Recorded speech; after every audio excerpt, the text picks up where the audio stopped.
¿Quién quiere leer, hermanos, los primeros 4 versículos del segundo capítulo de Hebreos?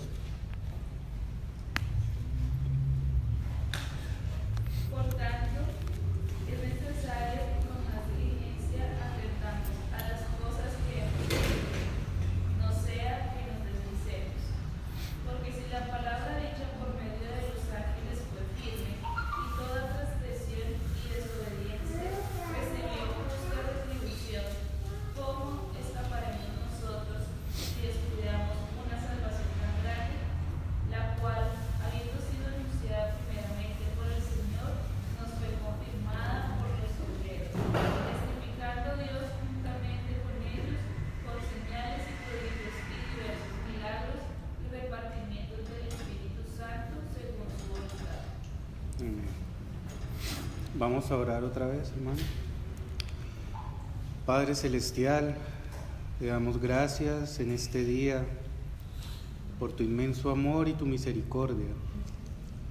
Te damos gracias por la provisión perfecta que nos has dado en tu Hijo Jesucristo, en nuestro Señor, nuestro Salvador. Padre Celestial, en este día queremos rogar que tu Espíritu Santo pueda ayudarnos en este tiempo.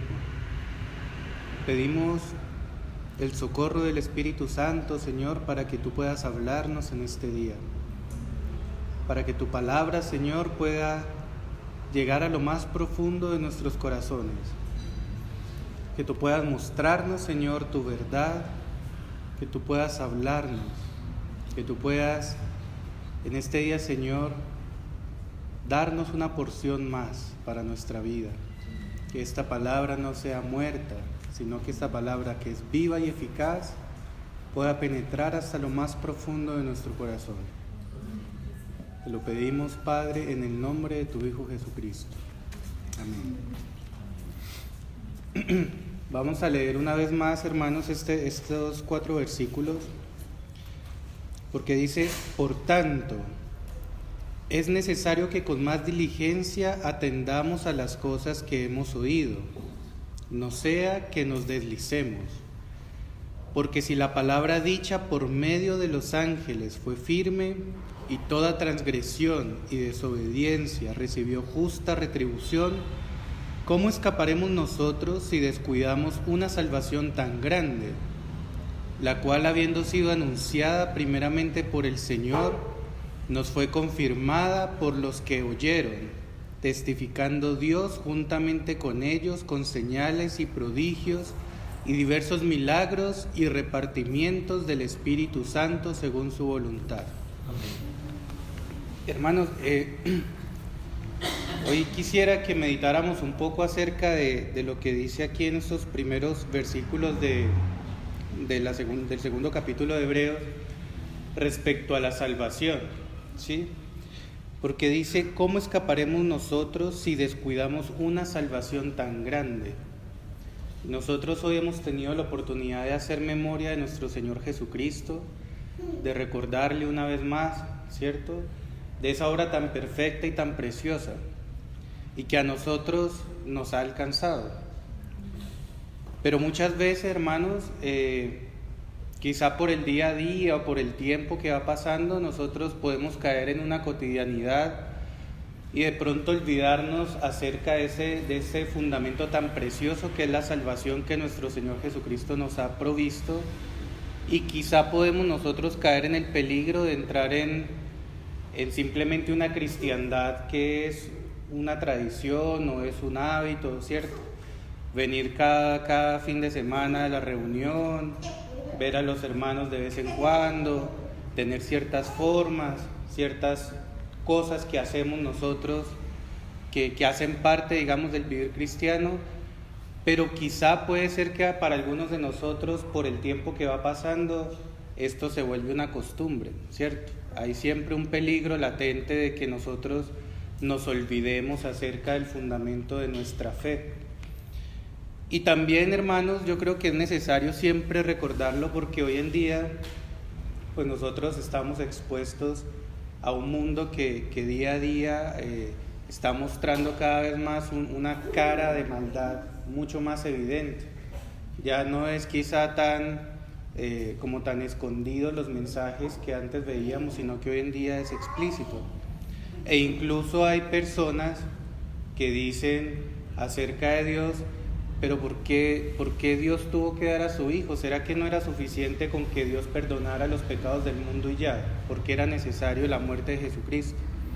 Y eso se escucha también hoy en día, en muchos ambientes. Y quizás esas personas no entienden o no conocen cuál fue la consecuencia real del pecado en el hombre cuando el pecado entró al mundo y por qué fue necesario que nuestro Señor diera su vida. Hoy entonces quisiera, hermanos, que habláramos un poco de algunos aspectos de esta salvación a la luz de lo que nos dice aquí el segundo capítulo de Hebreos, ¿sí? Y hay 4 aspectos que yo quisiera que estudiáramos, que leyéramos. Vamos a leer varios versículos, pero hay 4 aspectos que se mencionan aquí entre el versículo 3 y 4. Yo voy a enumerar los aspectos y luego vamos a ir viendo uno por uno en detalle, como para que nosotros volvamos a tener esa conciencia de qué significó esta salvación tan preciosa. Entonces la segunda parte del versículo 3 dice: la cual, habiendo sido anunciada primeramente por el Señor, nos fue confirmada por los que la oyeron. El primer aspecto entonces, hermanos, de esta salvación fue que fue anunciada. Es decir, nuestro Señor Jesucristo no vino a este mundo por casualidad y tampoco fue, como muchos dicen, fue un gran hombre que hizo grandes obras y que habló del amor. Eso muchas veces también lo hemos escuchado. Pero no, aquí hay un aspecto muy importante, que es que esta salvación fue anunciada.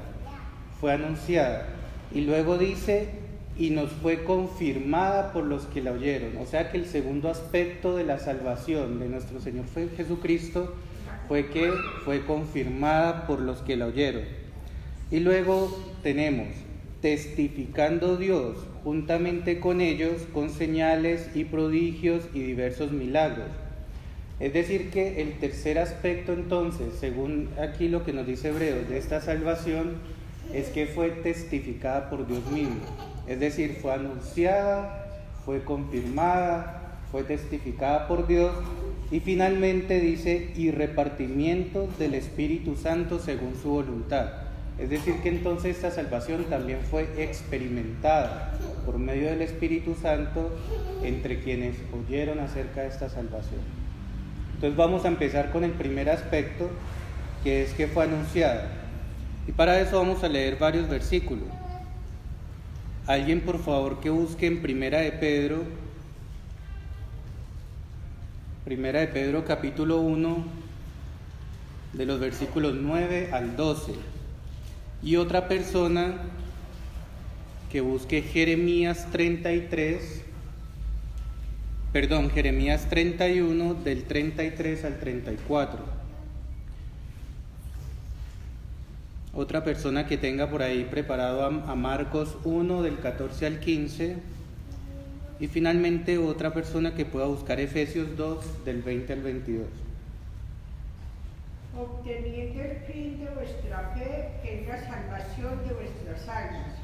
Los profetas que profetizaron de la gracia destinada a vosotros inquirieron y diligentemente indagaron acerca de esta salvación, escudriñando qué persona y qué tiempo indicaba el Espíritu de Cristo que estaba en ellos, el cual anunciaba de antemano los sufrimientos de Cristo y las glorias que vendrían tras ellos. A esto se les reveló que no para sí mismos, sino para nosotros, administrar las cosas que ahora os son anunciadas por los que os han predicado el Evangelio y por el Espíritu Santo enviado del cielo, cosas en las cuales anhelan mirar los ángeles. Miren, qué tremendo esto que dice Pedro en su primera epístola. Dice, los profetas que profetizaron de la gracia destinada a vosotros inquirieron y diligentemente indagaron acerca de esta salvación. Recuerden, hermanos, allá en el huerto del Edén, cuando el hombre cae, ¿cierto? Y Jehová mismo dice, ¿qué le dice a la serpiente? ¿Cierto? Dice que la simiente de la mujer va a herir a esa serpiente en la cabeza y que ella le va a herir en el calcañar. Y según Pedro dice, los profetas diligentemente indagaron e inquirieron acerca de esta salvación, escudriñando qué persona y qué tiempo indicaba el Espíritu de Cristo. Es decir, que todos los profetas que nosotros podemos ver a lo largo, digamos, de la historia del pueblo de Israel, estuvieron siempre inquietos, preguntándose qué persona iba a ser esa simiente prometida por Jehová desde el mismo huerto del Edén, y quisieron indagar qué características iba a tener esta persona, qué sufrimientos, cómo iba a ser su reino, cómo iba a manifestarse. Y miren qué tremendo lo que dice más adelante. Dice, a estos se les reveló, pero no para sí mismos. Es decir, que estos profetas tuvieron la revelación de la persona, del Mesías prometido, pero no era para ellos, sino que era para quienes, sino para nosotros, ¿sí? Entonces, este es un primer aspecto de esta salvación, y es que había sido anunciada por los profetas. De hecho, aquí mismo en el primer capítulo de Hebreos, así dice, así parte esta carta. Dice, Dios, habiendo hablado muchas veces y de muchas maneras en otro tiempo a los padres por los profetas, en estos postreros días nos ha hablado por el Hijo, a quien constituyó heredero de todo y por quien asimismo hizo el universo. Amén. ¿Sí? ¿Quién tiene Jeremías 31 del 33 al 34? Que lo quiera leer.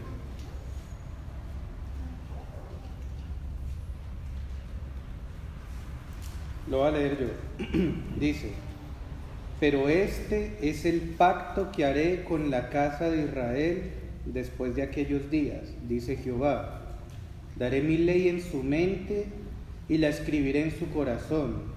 Y yo seré a ellos por Dios y ellos me serán por pueblo. Y no enseñará más ninguno a su prójimo ni ninguno a su hermano diciendo, conoce a Jehová, porque todos me conocerán, desde el más pequeño de ellos hasta el más grande, dice Jehová, porque perdonaré la maldad de ellos y no me acordaré más de su pecado. Esta también es otra profecía que nos habla acerca de la obra redentora de esta persona, de este Mesías. ¿Por qué? Porque dice que ya no tendrán más la ley por fuera, la ley física, la ley que tenían que cumplir, los mandamientos, sino que la van a tener en su mente. ¿Y quién hizo esa obra? ¿Quién puso la ley en nuestras mentes y nuestros corazones? ¿Cierto? La puso nuestro Señor Jesucristo. Vamos a ver en Marcos 1, del 14 al 15. Después que Juan fue encarcelado, Jesús vino a Galilea predicando el evangelio del reino de Dios, diciendo, el tiempo se ha cumplido y el reino de Dios se ha acercado. Arrepentidos y creed en el evangelio. Imagínense qué creen ustedes que pensaron aquellos maestros de la ley que estaban en presencia de Jesús cuando éste dice, el tiempo se ha cumplido, ¿sí? Miren lo que decía Pedro en su carta, decía, los profetas inquirieron quién y en qué tiempo iba a cumplirse estas cosas. Y el Señor Jesucristo mismo, cuando estuvo aquí en la tierra, Él dijo, el tiempo se ha cumplido, ¿sí? Y el reino de Dios se ha acercado, arrepentidos y creed en el Evangelio. Entonces aquí vemos cómo esa promesa, cómo esa anunciación de la persona prometida por Jehová para redimir a su pueblo, ese Salvador, había sido anunciado desde hace mucho tiempo atrás. Finalmente vamos a ver en Efesios 2, 20 al 22. ¿Quién lo tiene ahí? Que lo quiera leer. Edificados sobre el fundamento de los apóstoles y profetas, siendo la principal piedra del ángulo Jesucristo mismo, en quien todo el edificio, bien coordinado, va creciendo para ser un templo santo en el Señor, en quien vosotros también sois juntamente edificados para morada de Dios en el Espíritu. Exacto. Entonces mire que dice que consideremos el fundamento de los apóstoles, ¿cierto? Y los profetas, ¿sí? Entonces miren que también es muy importante que nosotros consideremos que la salvación, un primer aspecto de esta salvación, según lo que estamos viendo aquí en Hebreos, es que esa salvación fue anunciada, ¿sí? Y el mismo Pablo en Efesios entonces nos está diciendo que para nosotros debe ser un fundamento lo que los profetas nos anunciaron y lo que los apóstoles nos anunciaron. ¿Por qué? Porque por un lado los profetas nos anunciaron acerca de quién iba a venir, de aquel Mesías que iba a redimir al hombre.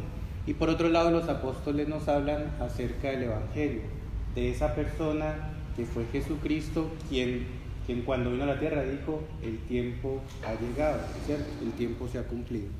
Entonces ese es el primer aspecto de la salvación, el anuncio de esta salvación desde muchos años antes, desde el mismo día en que el hombre cayó en pecado y el pecado entró a la tierra por medio de Adán. Ahora vamos a ver el segundo aspecto que nos dice aquí en Hebreos, que dice: y habiendo sido anunciada primeramente por el Señor, nos fue confirmada por los que la oyeron. Para ver este segundo aspecto, vamos a ver también varios versículos, sobre todo en Juan. El primero está en Juan 21, para que por favor alguien lo busque, Juan 21, versículos 24 y 25. Otra persona que busque en la primera carta de Juan, capítulo 1, versículos del 1 al 4.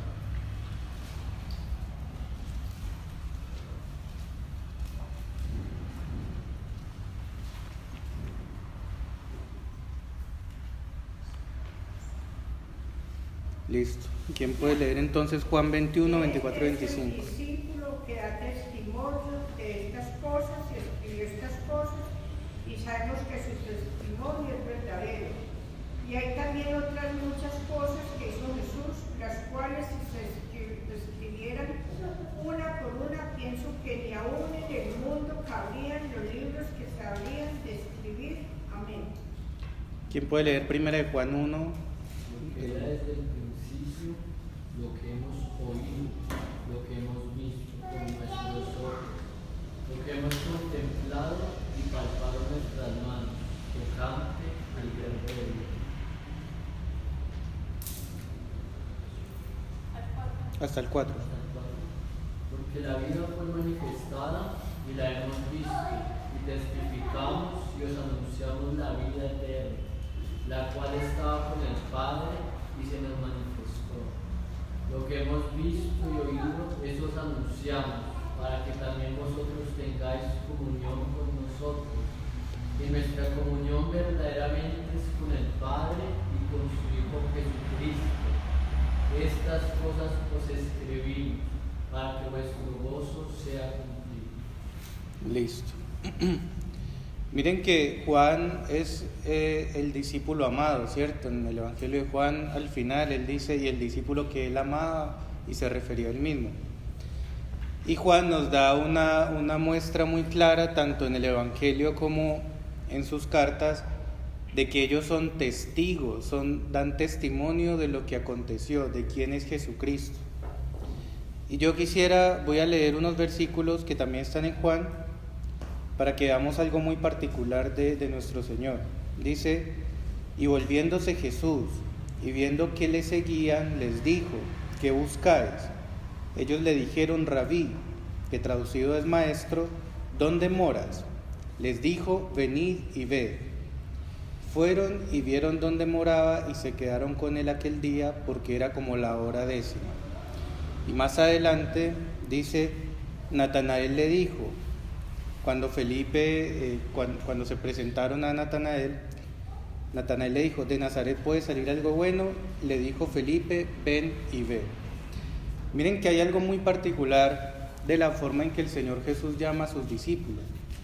¿Por qué? Porque no es que el Señor hubiera escogido a aquellos para darles una enseñanza, ni les hubiera transmitido algún conocimiento, ni les hubiera dicho una serie de órdenes o de características o de principios. No, El Señor cuando llama a sus discípulos les dice venid y ved, ¿sí? Es decir, que el Señor los está llamando a que ellos vengan y vean por sí mismos estas cosas. El Señor les dice vengan y vean, ¿cierto? El Señor no les hace una promesa, el Señor en ese momento no les como muchos piensan, ¿cierto? Les lava el cerebro y les dice alguna cosa. El Señor simplemente les dice vengan y vean. Y eso es lo que Juan escribe en su evangelio y en sus cartas. Él dice, nosotros damos testimonio de lo que vimos, de lo que oímos, de lo que palparon nuestras manos, tocante al verbo de vida. Entonces, esta salvación que fue anunciada por los profetas, ahora los discípulos la testificaron. Y no solamente los discípulos, sino que también todas las personas que estuvieron alrededor del Señor y que pudieron ver todos los milagros que Él hizo. Juan a todos esos milagros los llama señales, ¿sí? ¿Y señales de qué? Señales del cumplimiento de esa profecía del Mesías que había de venir. Hay algo muy particular del cristianismo respecto a este segundo punto del testimonio que fue confirmado, y es que de los discípulos que estuvieron con Jesucristo, además de Judas, o sea, aparte de Judas, todos estuvieron dispuestos a morir por lo que el Señor, por el Señor Jesucristo, ¿sí? Todos estuvieron dispuestos a dar la vida por este testimonio, ¿sí? Por lo que el Señor Jesucristo había sido, que es el Hijo de Dios, y por lo que Él había dicho y lo que Él había prometido. Y eso en ninguna otra religión del mundo la vamos a encontrar. Entonces, aquí tenemos un segundo aspecto muy importante, y es que esta salvación no solamente fue anunciada, sino que fue confirmada por los que la oyeron, como lo dice en Hebreos, ¿sí? No sé si hay alguna pregunta hasta acá al respecto, algún comentario. Vamos a seguir entonces al tercer aspecto, que dice, testificando Dios juntamente con ellos. Para esto voy a leer en el mismo Evangelio de Juan, en el capítulo 5, voy a leer a partir del versículo 31.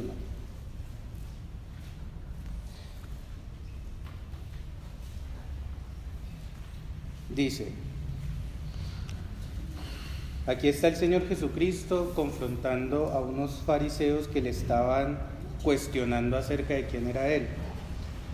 El Señor Jesucristo dice, si yo doy testimonio acerca de mí mismo, mi testimonio no es verdadero.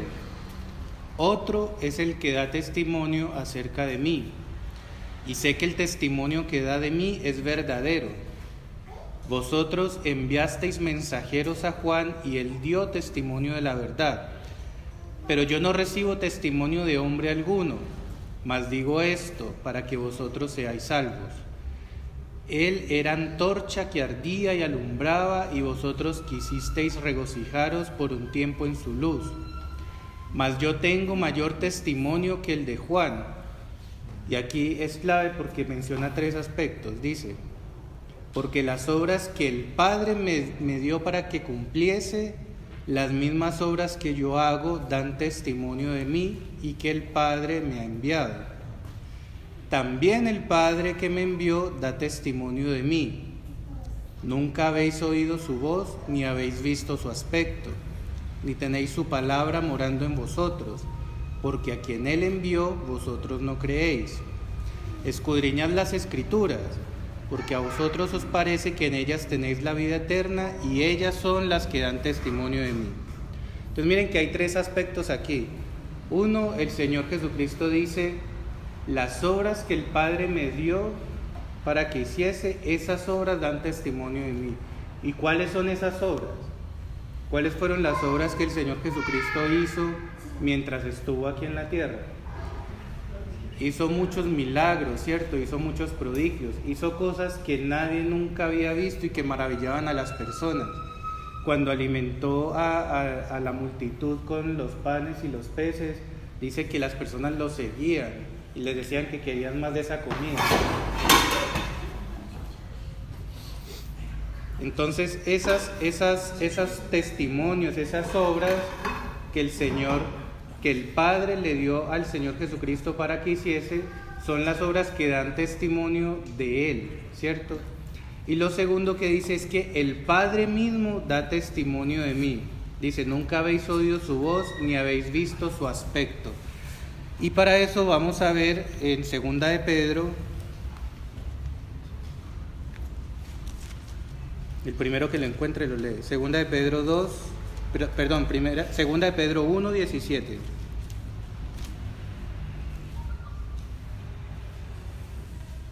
Recuerden que en el monte de la transfiguración Pedro era uno de los testigos que estaba ahí. Y aquí Pedro en su segunda carta lo va a decir. Pues cuando él recibió de Dios Padre honra y gloria, le fue enviado desde la magnificencia, gloria, una voz que decía: este es mi Hijo amado, en el cual tengo complacencia. Sí, entonces miren que dice el Señor Jesucristo, mi Padre mismo es el que da testimonio de mí. Y dice que el Padre, que nadie oyó nunca su voz, pero Pedro fue uno de los testigos en el monte de la transfiguración. Pedro dice que desde la magnífica gloria escucharon, este es mi Hijo amado en el cual tengo complacencia. Y el último punto que da testimonio de Jesucristo son las Escrituras mismas. Jesús aquí les dice, escudriñen las Escrituras, porque a vosotros parece que en ellas tenéis la vida eterna. Es decir, aquí les está haciendo una exhortación. Le está diciendo, ustedes que son los más estudiosos de la Escritura, de los profetas, de todo el Antiguo Testamento, ustedes que son los que estudian, ustedes creen que estudiando las Escrituras van a tener la vida eterna. Pero no, las Escrituras son las que dan testimonio de mí. Eso les está diciendo el Señor Jesucristo aquí. Quizá la traducción de la Reina Valera es un poco confusa para entender esto, pero si leyéramos una versión más textual, dice eso: ustedes buscan las Escrituras porque ustedes creen que están ahí la vida eterna, pero no, las Escrituras son las que dan testimonio de mí.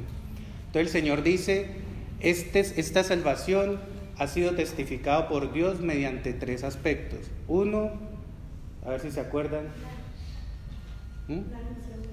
los milagros, ¿cierto? Las obras que el Padre le dio para que hiciese. La segunda, el Padre, se la está poniendo cuidado. La segunda es el Padre, ¿cierto? El Padre mismo da testimonio. Y el tercero, las Escrituras, ¿cierto? Entonces el Señor Jesucristo dice al principio, yo no puedo dar testimonio de mí mismo. El Padre, las obras que yo hago y las Escrituras son las que dan testimonio de mí. Entonces, volviendo a Hebreos, tenemos hasta ahora 3 aspectos. 1, que la salvación había sido anunciada por los profetas, ¿sí? 2, que la salvación fue confirmada por los que la oyeron, que habían sido todos sus discípulos y las personas que pudieron estar con el Señor Jesucristo. Y 3, que había sido testificada por Dios mismo, ¿sí? Por Dios mismo, a través de ¿qué? De las obras del Señor Jesucristo, del Padre y de las Escrituras. Y entonces vamos a ver el último aspecto que nos dice en Hebreos, que tiene que ver con el Espíritu Santo. Porque dice, y repartimientos del Espíritu Santo según su voluntad. Esto está en Juan también. Alguien que pueda leer el Evangelio de Juan en el capítulo 16, versículos 13 al 15. Pero cuando venga el Espíritu de verdad, Él os guiará a toda la verdad, porque no hablará por su propia cuenta, sino que hablará todo lo que oyere, y os hará saber las cosas que habrán de venir. Él me glorificará, porque tomará de lo mío y os lo hará saber. Todo lo que tiene el Padre es mío, por eso dice que tomará de lo mío y os lo hará saber. Quizá el aspecto más relevante o más reconocido para nosotros respecto a la obra del Espíritu Santo en el Nuevo Testamento, con la obra apostólica, tiene que ver con el día del Pentecostés, ¿sí? Dice que estaban los discípulos y que había una multitud como de 3,000 personas. Cuando el Espíritu Santo vino sobre ellos, dice que hablaban en lenguas, ¿cierto? Y después de esto vemos a Pedro dando uno de sus primeros discursos.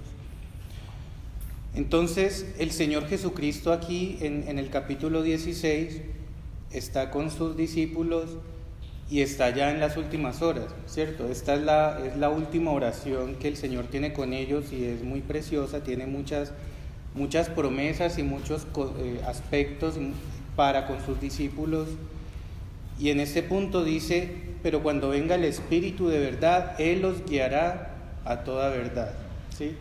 Aquí el Señor estaba dándole las últimas palabras a sus discípulos antes de su crucifixión, y quizá lo que ellos en ese momento, no sé, quizá tenían era tristeza, angustia, que podemos ver también después, más adelante. Pero aquí el Señor les está haciendo una promesa, y es el Espíritu Santo, el Espíritu de verdad, los guiará en toda verdad, porque no hablará por su propia cuenta, sino que hablará todo lo que oyere. Miren que es esta forma en la que el Señor presenta al Espíritu Santo, es una forma en la que Él mismo se presentó respecto al Padre, porque Él dijo, yo no hago las obras que yo quiero hacer, sino las que el Padre me da que yo haga. Y aquí está diciendo lo mismo del Espíritu Santo. El Espíritu Santo no hablará por su propia cuenta, sino que lo que Él oyere.